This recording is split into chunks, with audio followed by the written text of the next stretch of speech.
Today I'm going to talk a little bit about a major idea in ancient Greek society, which was pride.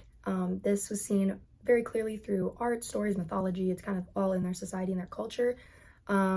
This was usually referred to as hubris, which is more meaning being overly prideful. So going beyond just being proud of yourself and your accomplishments and going more into thinking that you're better than others or even like better than gods, which was pretty reoccurring.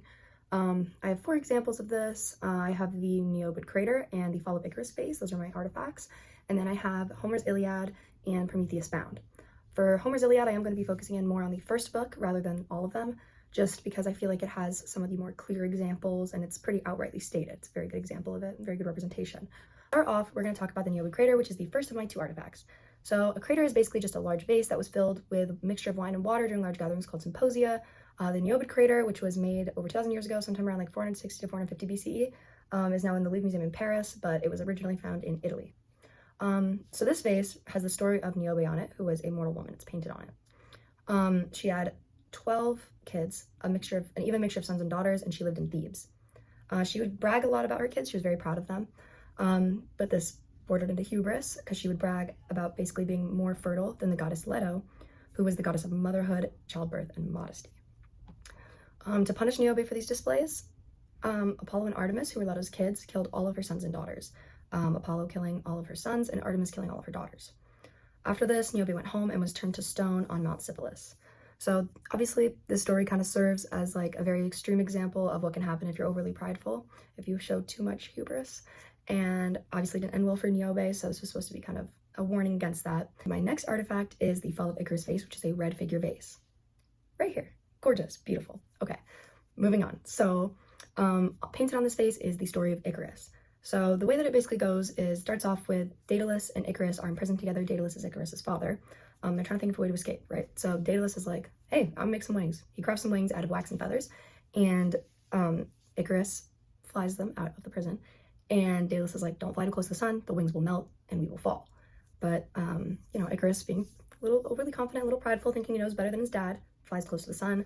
The wings melt and they fall into the sea. So this story is a little bit different from the story of Niobe. Instead of being overly prideful, thinking he's better than a god, he's thinking he's better than his father. Instead of being punished by the gods, he's just punished by the immediate consequences of his own actions. Okay, so now we're gonna talk about the first of our 2 texts, which is Homer's Iliad. Probably one of the most famous of ancient Greek literature. It's about the Trojan War, and it also carries a lot of examples and themes of pride and its consequences. We have 2 main characters that I'm going to talk about, which are Achilles and Agamemnon and their displays of pride and their consequences.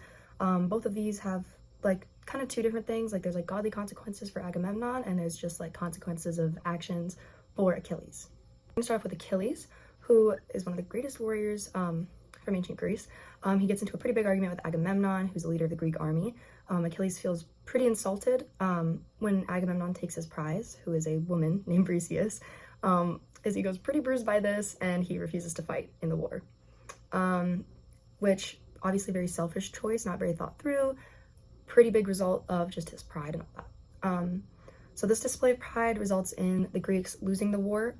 His best friend, Patroclus, I hope I'm saying that right, tries to fill in for him and ends up being killed. So this shows kind of just exactly how heavy these consequences can be and how it's always better to do the right thing rather than the thing that feels the best for you. An example of this is when Agamemnon refuses to return his prize, who is also a woman. She happens to be the priest of Apollo's daughter, and he wants her back, and Agamemnon's like, no, my prize, I won this fair and square. So basically this resulted in a plague on the Achaeans, which was perpetrated by Apollo. Yeah. And Agamemnon refused to put an end to the plague because he wouldn't give up his prize, and this is what fueled the fight that we talked about between Achilles and Agamemnon. So it's kind of interesting how Achilles gets on Agamemnon for his pride of not returning his prize, but when Agamemnon takes his prize, he responds with an equal amount of pride. Okay, so now we have the play Prometheus Bound, which is by Aeschylus. The story is really just about Prometheus, who is a titan who defied Zeus, who's the king of the gods. Prometheus stole fire from him, kind of tricked him into it, and he gave it to the humans so that they could survive. This was seen as a pretty big display of hubris and pride, and he would just kind of defied Zeus, who's kind of like his king, and did whatever he wanted. He's kind of just like, screw you, like I don't care, like even if you're mad, like I'm gonna do what I want, I'm gonna help who I want, and that's not the greatest. But so he was punished by being chained to a rock Zeus had him chained to a rock, where an eagle would eat his liver every day. It would grow back every night, and then the eagle would come and eat it, have a little snack. Yeah, so Prometheus' story is pretty complicated morally, while the underlying message is that Prometheus is bad and shouldn't trick Zeus, shouldn't, you know, kind of go behind his back and defy him. But also, like, morally, like, from a human perspective on my end and from ancient Greeks, like, obviously it was pretty admirable what he did, knowing he would get in trouble but like still doing it anyways. Yeah, and it was pretty courageous, pretty brave, pretty heroic of him. But his suffering is kind of a warning, not to think you're above the gods. The theme of pride is extremely prevalent and significant in ancient Greek mythology. It's a really good representation of the way that certain aspects of mythology really influence moral and social guidelines in ancient Greece. And like displays of extreme pride or hubris were often committed by mortals, but we do see it in gods as well, just a little less often.